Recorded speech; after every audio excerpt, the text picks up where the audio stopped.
Hello ಸ್ನೇಹಿತರೆ, ಸಪ್ತಪದಿ ಧಾರಾವಾಹಿಯ ಇಂದಿನ ಸಂಚಿಕೆಯಲ್ಲಿ ನೋಡುವುದಾದರೆ ಕಲ್ಯಾಣ್ ಅನಾಮಿಕನ ಹುಡ್ಕೊಂಡು ರೆಸ್ಟೋರೆಂಟ್ಗೆ ಬಂದಿರ್ತಾನೆ.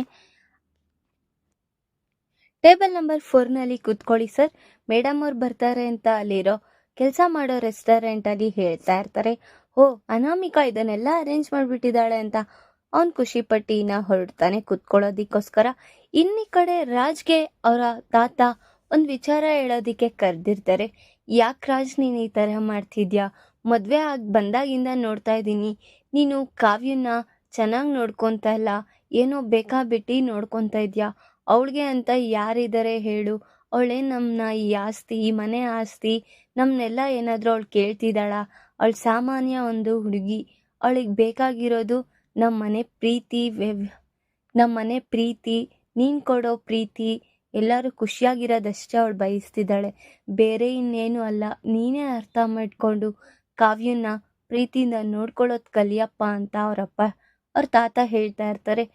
ಈಗ ನೀನು ಇದನ್ನೆಲ್ಲ ಯೋಚನೆ ಮಾಡ್ತಾ ಕೂತ್ರೆ ಅವಳ ಜೀವನನೂ ಹಾಳಾಗುತ್ತೆ, ನಿನ್ನ ಜೀವನನೂ ಹಾಳಾಗುತ್ತೆ. ಅದನ್ನು ಬಿಟ್ಟು ಇಬ್ಬರು ಖುಷಿಯಾಗಿರೋದನ್ನ ಕಲೀರಿ ಅಂತ ಬುದ್ಧಿವಾದನ ಹೇಳ್ತಾ ಇರ್ತಾರೆ. ಈ ಕಡೆ ನೋಡಿದ್ರೆ ಕಲ್ಯಾಣ್ ಕಾಯ್ತಾ ಇರೋ ಗಳಿಗೆಗೆ ಹೇಗೆ ಕಂಡಿಡಿದ್ರಿ ಇದು ನಾನೇ ಅನಾಮಿಕಾ ಅಂತ? ನೀವು ನಡವಳಿಕೆ, ನಿಮ್ಮ ಮಾತು, ನೀವು ಹೇಗೆ ಮಾತಾಡ್ತೀರಾ ಅನ್ನೋ ನನಗೆ ಗೊತ್ತಿದೆ ಅಲ್ವಾ ಅಂತ ಅವರಿಬ್ರಿನ ಖುಷಿಯಾಗಿ ಮಾತಾಡ್ತಾ ಇರ್ತಾರೆ.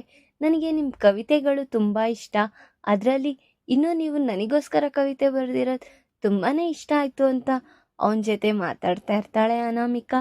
ಅದೇ ಟೈಮಲ್ಲಿ ಅಪ್ಪು ಕಾಲ್ ಮಾಡ್ತಾಳೆ. ಏನು ಇವನು ನನಗೆ ಲಿಫ್ಟ್ ಕೊಡ್ತೀನಿ ಅಂತ ಅಂದ, ಬಂದೇ ಇಲ್ವಲ್ಲ ಅಂತ ಯೋಚನೆ ಮಾಡಿ ಕಾಲ್ ಮಾಡ್ತಾಯಿದ್ರು. ಅವನು ಕಟ್ ಮಾಡ್ತಾ ಇರ್ತಾನೆ. ಈ ಕಡೆ ನೋಡಿದ್ರೆ ಅನಾಮಿಕಾಗೋಸ್ಕರ ಒಂದು ಗಿಫ್ಟ್ ತಂದಿರ್ತಾನೆ. ಆ ಗಿಫ್ಟ್ನ ಅನಾಮಿಕಾ ಓಪನ್ ಮಾಡಿ ನೋಡ್ತಾಳೆ, ವಾಚ್ನ. ಆ ಗಿಫ್ಟ್ ಒಳಗೆ ವಾಚ್ ಇರುತ್ತೆ.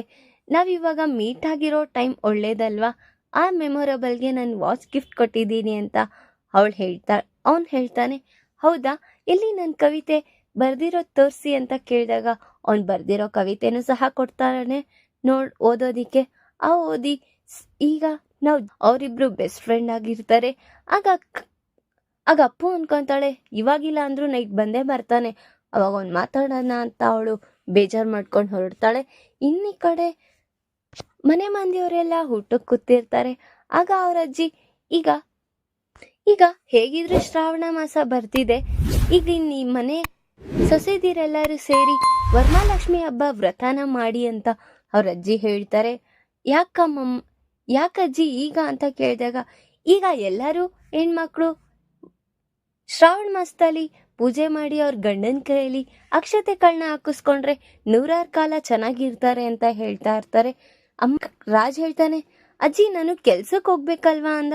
ಏನೂ ಆಗಲ್ಲ, ಮೇಯ್ನಾಗಿ ಇರಬೇಕಾಗಿರೋದೇ ನೀನು ಎಲ್ಲಿಗೆ ಹೋಗ್ತೀಯ ಅಂತ ಹೇಳ್ತಾ ಇರ್ತಾನೆ. ಕಾವ್ಯ, ಎಲ್ಲದಕ್ಕೂ ನೀನೇ ಅಮ್ಮ ಸಿದ್ಧ ಮಾಡಬೇಕು, ಈಗ ಈ ಮನೆ ಜವಾಬ್ದಾರಿನೆಲ್ಲ ನಿನಗೆ ಕೊಡ್ತಾ ಇದ್ದೀನಿ ಅಂತ ಹೇಳ್ತಾ ಇರ್ತಾರೆ ಅವ್ರ ಅಜ್ಜಿ. ಈ ಕಡೆ ನೋಡಿದ್ರೆ ಸ್ವಪ್ನ, ನಾನು ಮಾಡ್ಬೋದಾ ಅಜ್ಜಿ ಅಂತ ಕೇಳಿದಾಗ, ನೀನೀಗ ಗರ್ಭಿಣಿ, ನೀನೀಗ ಮಾಡಿದ್ರೆ ಒಳ್ಳೇದಾಗಲ್ಲ, ಹುಷಾರಾಗಿ ನೀನು ಊಟ ಅವೆಲ್ಲ ಬಿಡಬೇಕಾಗುತ್ತೆ, ಬೇಡ ಅಂತ ಹೇಳಿ ಕಾವ್ಯಂಗೇನೆ ಹೇಳ್ತಾ ಇರ್ತಾರೆ. ಇಲ್ಲಿ ನೋಡಿದ್ರು ಕಾವ್ಯ ಕಾವ್ಯ ಕಾವ್ಯ ಅಂತ ಅವಳು ಡಿಸಪಾಯಿಂಟ್ ಆಗಿರ್ತಾಳೆ. ಇನ್ನಿ ಕಡೆ ನೋಡಿದ್ರೆ ಅಪ್ಪು ಕಲ್ಯಾಣ್ಗೋಸ್ಕರ ಕಾಯ್ತಾ ಇರ್ತಾಳೆ. ಕಲ್ಯಾಣ್ ಅಲ್ಲಿಂದ ನೋಡಿ, ಅಪ್ಪು ತುಂಬಾ ಗರಂ ಆಗ್ಬಿಟ್ಟಿದ್ದಾಳೆ ನನ್ನ ಮೇಲೆ, ಈಗ ಹೋಗ್ಲಾ ಬೇಡವಾ ಅಂತ ಯೋಚನೆ ಮಾಡಿ ಹೋಗಿ ಅವನು ನಿಂತ್ಕೊಂಡೇ ಬಿಡ್ತಾನೆ. ಸಾರಿ ಅಪ್ಪು, ಅನಾಮಿಕಾ ನನ್ನ ಕರೆದಿದ್ಲು, ಹಾಗಾಗಿ ಮಾತಾಡ್ಸೋದಿಕ್ಕೆ ಹೋಗಿದ್ದೆ ಅಂತ ಹೇಳ್ತಾನೆ. ಹೌದಾ, ಏನು ಮಾತಾಡಿದ್ರಿ? ನನ್ಕಿಂತ ಅವಳೇ ಇಂಪಾರ್ಟೆಂಟ್ ಆಗೋದ್ಲು ನಿನಗೆ, ನಾನು ಬೆಸ್ಟ್ ಫ್ರೆಂಡಾ ಅವಳು ಬೆಸ್ಟ್ ಫ್ರೆಂಡಾ ನಿನಗೆ ಅಂತ ಕೇಳಿದಾಗ, ನನಗೆ ಈಗ ನೀನು ಫಸ್ಟ್ ಬೆಸ್ಟ್ ಫ್ರೆಂಡ್, ಆಮೇಲೆ ಅವಳು ನನಗೆ ಜಸ್ಟ್ ಫ್ರೆಂಡ್ ಅಂತ ಅವರಿಬ್ರು ಮಾತಾಡ್ಕೊತಾ ಇರ್ತಾರೆ. ಧಾರಾವಾಹಿಯ ಪ್ರತಿಯೊಂದು ಸಂಚಿಕೆ ತಪ್ಪದೇ ನೋಡಬೇಕಾದರೆ ನಮ್ಮ KTVS 365 ಚಾನಲ್ನ ಈಗಲೇ ಸಬ್ಸ್ಕ್ರೈಬ್ ಮಾಡ್ಕೊಳ್ಳಿ. ಹಾಗೆ ಪಕ್ಕದಲ್ಲಿರುವ ಬೆಲ್ ಬಟನ್ ಅನ್ನು ಪ್ರೆಸ್ ಮಾಡಿ ಅದರಲ್ಲಿ ಆಲ್ ಆಪ್ಷನ್ ಸೆಲೆಕ್ಟ್ ಮಾಡ್ಕೊಳ್ಳಿ. ಇದರಿಂದ ನಾವು ರಿಲೀಸ್ ಮಾಡುವಂತಹ ಸಂಚಿಕೆ ಅಪ್ಡೇಟ್ ನೋಟಿಫಿಕೇಶನ್ ಸಿಗುತ್ತೆ. ಕಾವ್ಯ ಅವರ ಅಜ್ಜಿ ಕನಕಾಗೆ ಫೋನ್ ಮಾಡಿರ್ತಾರೆ. ಈ ಥರ ನಿಮ್ಮ ಮಗಳು ಇಲ್ಲಿ ವ್ರತ ಮಾಡ್ಕೊತಿದ್ದಾರೆ, ನೀವು ಬಂದು ಆಶೀರ್ವಾದ ಮಾಡಬೇಕು ಅಂತ ಹೇಳ್ತಾ ಇರ್ತಾರೆ. ಅಯ್ಯೋ, ಬರೋದೇನೋ ದೊಡ್ಡದಲ್ಲ ಅಮ್ಮ, ಆದರೆ ಮೊನ್ನೆ ಅಲ್ಲಿ ದೊಡ್ಡ ರಾಧಾಂತ ಆಗಿರೋದನ್ನ ಮತ್ತೆ ನಾನು ಹೇಗೆ ಮುಖ ತೋರ್ಸೋದಿಕ್ಕಾಗುತ್ತೆ ಅಂತ ಕನಕ ಹೇಳಬೇಕಾದ್ರೆ, ಆಗೋಗಿರೋದೇನೋ ಆಗೋಯ್ತು, ಈ ಹಬ್ಬಗಳು ಬರೋದೆ ದೂರ ಇರೋರು ಒಂದಾಗ್ಲಿ ಅಂತ, ನೀವೀಗ ಹತ್ರ ಈಗ ನೀವು ನಮ್ಮ ಜೊತೆ ಹೊಂದಾಣಿಕೆ ಮಾಡ್ಕೊಂಡು ಹೋದ್ರೆ ನೀವು ನಮ್ಮ ಸಂಬಂಧಿಕರೇ ಅಂತ ಅವರು ಸುಮ್ಮನೆ ಆಗ್ತಾರೆ. ನೀವು ಅದ್ರ ಬಗ್ಗೆ ಎಲ್ಲ ಯೋಚನೆ ಮಾಡಬೇಡಿ, ಬನ್ನಿ ಅಂತ ಅವ್ರಿನ್ನ ಹೇಳ್ತಾರೆ. ಸರಿ ಅಮ್ಮವ್ರೆ, ಬರ್ತೀವಿ ನಾಳೆ ಬೆಳಗ್ಗೆ ಅಂತ ಕನಕ ಸಹ ಹೇಳ್ತಾಳೆ. ರೀ, ಈಗ ಮಗಳು ವ್ರತ ಮಾಡ್ಕೊತಿದ್ದಾಳೆ ಅಂದ್ರೆ ಸೀರೆ, ಅವಳಿಗೊಂದು ಒಡವೆ ಆದ್ರೂ ತಗೊಂಡು ಹೋಗ್ಬೇಕು ರೀ ಅಂತ ಅವರಿಬ್ರು ಟೆನ್ಷನಲ್ಲಿ ಬೀಳ್ತಾರೆ. ಬಿಡು, ಇವಾಗ ಏನಾದ್ರೂ ಒಂದು ವ್ಯವಸ್ಥೆ ಮಾಡೋಣ ಅಂತ ಅವ್ರ ಗಂಡ ಹೇಳ್ತಾರೆ. ಇನ್ನೀ ಕಡೆ ಕಾವ್ಯ ಇನ್ನ ಕೆಲಸ ಮುಗಿಸಿ ಹೊರಡ್ಬೇಕಾದ್ರೆ ಅಪರ್ಣ ಬಂದು, ಇಲ್ಲಿ ಇವರು ನಿನ್ಗೆ ಏನ್ ನಾಳೆ ವ್ರತ ಮಾಡ್ಕೊಂತಿದ್ಯಾ ಅಂತ ಖುಷಿ ಪಡ್ತಿದ್ಯಾ?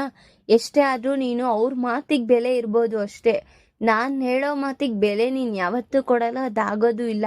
ನೀನ್ ಈ ಮನೆಗೆ ತಕ್ಕ ಸೊಸೆನೂ ಆಗಲ್ಲ, ನನ್ ಮಗನ್ಗೆ ನೀನ್ ಫಸ್ಟ್ ಆಫ್ ಆಲ್ ಹೆಂಡ್ತಿನೂ ಅಲ್ಲ ನೀನು ಅಂತ ಹೇಳ್ತಾ ಇರ್ತಾಳೆ. ಅತ್ತೆ, ನಾನ್ ಏನಾದ್ರೂ ಹೇಳಿದ್ರೆ ಬೇಜಾರ್ ಮಾಡ್ಕೊಂತೀರಾ? ಯಾಕತ್ತೆ, ನೀವ್ ಈ ತರ ದೂರ ತಳ್ದಷ್ಟು ನಾನು ನಿಮ್ಗೆ ಹತ್ರ ಆಗ್ತಿದ್ದೀನಿ. ನಿಮ್ ಮಗನ್ ಜೊತೆ ಮಾತಾಡ್ಬೇಡ ಅಂದಿ, ಮಾತಾಡ್ತಿದ್ದೀನಿ.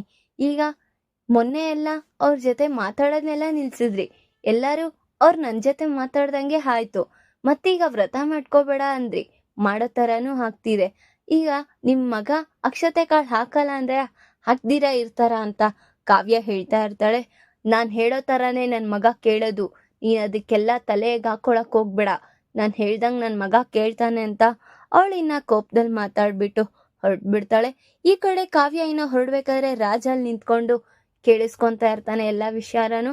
ಆಗ ನೀನು ವ್ರತ ಮಾಡು, ಫಲಿತಾಂಶ ನಾನ್ ಕೊಡ್ತೀನಿ ಅಂತ ಅವ್ನ್ ಹೇಳಿ ಹೊರಡ್ತಾ ಇರ್ತಾನೆ. ಅಂತದೇನ್ರಿ ಮಾಡ್ತೀರಾ ಅಂದಾಗ ವೆಯ್ಟ್ ಅಂಡ್ ವಾಚ್ ಅಂತ ಹೇಳ್ಬಿಟ್ಟು ಹೊರಟ್ಬಿಡ್ತಾನೆ. ಇನ್ನೀ ಕಡೆ ವ್ರತಗೆ ಎಲ್ಲ ಕಾವ್ಯ ರೆಡಿ ಮಾಡ್ಕೊಂತ ಇರ್ತಾಳೆ. ಅಮ್ಮ ಕಾವ್ಯ, ಟೈಮ್ ಜಾಸ್ತಿ ಆಗ್ತಿದೆ, ಬೇಗ ಬೇಗ ವ್ರತಕ್ಕೆ ರೆಡಿ ಮಾಡು, ಇನ್ನೆಲ್ಲರೂ ಮುತ್ತೈದೆಗಳು ಬರ್ತಾರೆ ಅಂತ ಹೇಳ್ತಾ ಇರ್ತಾರೆ. ಇಲ್ಲಿ ಇನ್ನ ಊಟಕ್ಕೆ ನಾಷ್ಟಾ ಪ್ರಿಪೇರ್ ಮಾಡಿರ್ತಾಳೆ ಧಾನ್ಯಲಕ್ಷ್ಮಿ. ಉಪ್ಪಿಟ್ಟು ಮಾಡಿರೋದ್ರಿಂದ ಎಲ್ಲರೂ ಡಿಸಪಾಯಿಂಟ್ ಆಗಿ, ಅಯ್ಯೋ ಉಪ್ಪಿಟ್ಟು ನಾನ್ ತಿನ್ನಲ್ಲ ಅಂತ ಕಲ್ಯಾಣ್ ಹೇಳ್ಬೇಕಾದ್ರೆ, ಏನು ಆಗಲ್ಲ ತಿನ್ನು, ಇವಾಗ ಪೂಜೆ ಅಲ್ವಾ ನಡೀತಾ ಇರೋದು ಅಂತ ಅವರಿಬ್ರು ಸಮಾಧಾನವಾಗಿ ಇನ್ನ ಉಪ್ಪಿಟ್ಟನ್ನ ಆಹ್ವಾನಿಸ್ತಾ ಇರ್ತಾರೆ. ಇಲ್ಲಿ ನೋಡಿದ್ರೆ ಕನಕಗೆ ತುಂಬಾ ಟೆನ್ಷನ್ ಆಗಿ, ಯಾಕಮ್ಮ ಈ ತರ ಓಡಾಡ್ತಾ ಇದ್ಯಾ ಅಂತ ಕೇಳ್ತಾಳೆ. ಅಪ್ಪು, ಏನೂ ಇಲ್ಲ ಕಣೆ, ಅಲ್ಲಿ ಪೂಜೆಗೆ ಹೋಗ್ಬೇಕಲ್ಲ, ನಿಮ್ಮ ಅಪ್ಪನ್ಗೆ ಹೇಳಿದೆ ಹೋಗಿ ಅವ್ರ ಹತ್ರ ಸಾಲ ಇಸ್ಕೊಂಡ್ ಬನ್ನಿ ಅಂತ, ಅದಕ್ಕೆ ಯೋಚನೆ ಮಾಡ್ತಾ ಇದ್ದೀನಿ ಅನ್ಬೇಕಾದ್ರೆ ಅವ್ರ ಯಜಮಾನ್ರು ಬಂದು, ತಗೋ ಈಗ ಕಾಸು ತಂದಿದ್ದೀನಿ, ಇದ್ರಲ್ಲಿ ಸೀರೆನು ಏನಾದ್ರೂ ಒಂದ್ ತಗೊಂಡ್ ಹೋಗ್ರಿ ಅಂತ ಹೇಳ್ತಾಳೆ. ಸರಿ ರೀ, ಆಯ್ತು, ನಾವು ಹೋಗ್ಬಿಟ್ಟು ಬರ್ತೀವಿ ಅಂತ ಇನ್ನು ಈ ಕಡೆ ಕಾವ್ಯ ಅವ್ರ ಅಮ್ಮ ಮತ್ತೆ ಅಪ್ಪು ಇಬ್ರು ಹೊರಟಿರ್ತಾರೆ. ಕಾವ್ಯ ಎಲ್ಲ ದೀಪ ಅಲಂಕಾರಕ್ಕೆಲ್ಲ ರೆಡಿ ಮಾಡ್ಕೊಂತ ಇರ್ತಾಳೆ.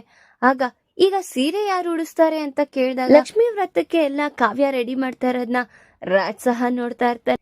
ಯಾಕೋ ಈ ವರ್ಷ ತುಂಬಾ ಚೆನ್ನಾಗಿ ಕಾಣಿಸ್ತಿದ್ದಾರೆ ದೇವ್ರು, ಕಾವ್ಯ ನೀನ್ ಮಾಡಿರೋ ಮಹಿಮೆಯಿಂದಾನೆ ಅನ್ಸುತ್ತೆ ಅಂತ ಅವರಜ್ಜಿ ಹೇಳ್ತಾ ಇರ್ತಾರೆ. ಹೌದು, ಎಷ್ಟು ಚೆನ್ನಾಗಿ ಸೀರೆ ಎಲ್ಲ ಉಡ್ಸಿದಾಳೆ ಅಂತ ಧಾನ್ಯಲಕ್ಷ್ಮಿ ಸಹ ಹೇಳ್ತಾ ಇರ್ತಾಳೆ. ಸರಿ, ನಾ ವ್ರತಕ್ಕೆ ರೆಡಿ ಮಾಡ್ಬೇಕು, ಪಂಚಾಮೃತ ಎಲ್ಲ ರೆಡಿ ಮಾಡ್ಕೊಂಡ್ ಬರ್ತೀನಿ ಅಂತ ಕಾವ್ಯ ಇನ್ನ ಹೊರಟಿರ್ತಾಳೆ. ರಾಜ್ ಸಹ ಅಲ್ಲಿ ಹೋಗಿರ್ತಾನೆ. ಈಗ ಕಾವ್ಯ ವರಮಹಾಲಕ್ಷ್ಮಿ ವ್ರತನ ಮಾಡ್ತಾ ಇದ್ದಾಳೆ. ಈಗ ಅಲ್ಲಿ ರಾಜ್ ಅವಳನ್ನ ಅಕ್ಷತೆ ಕಾಳಾಕಿ ಆಶೀರ್ವಾದಿಸ್ತಾನ ಇಲ್ಲ ನನ್ನ ಮುಂದಿನ ಭಾಗದಲ್ಲಿ ತಿಳಿಸ್ಕೊಡ್ತೀನಿ. ಈ ವಿಡಿಯೋ ಇಷ್ಟ ಆದ್ರೆ ಲೈಕ್ ಮಾಡಿ, ನಿಮ್ಮ ಫ್ರೆಂಡ್ಸ್ ಹಾಗೆ ನಿಮ್ಮ ರಿಲೇಟಿವ್ಸ್ಗೂ ಶೇರ್ ಮಾಡಿ ಅಂಡ್ ಕಮೆಂಟ್ ಮಾಡಿ. Thanks for watching.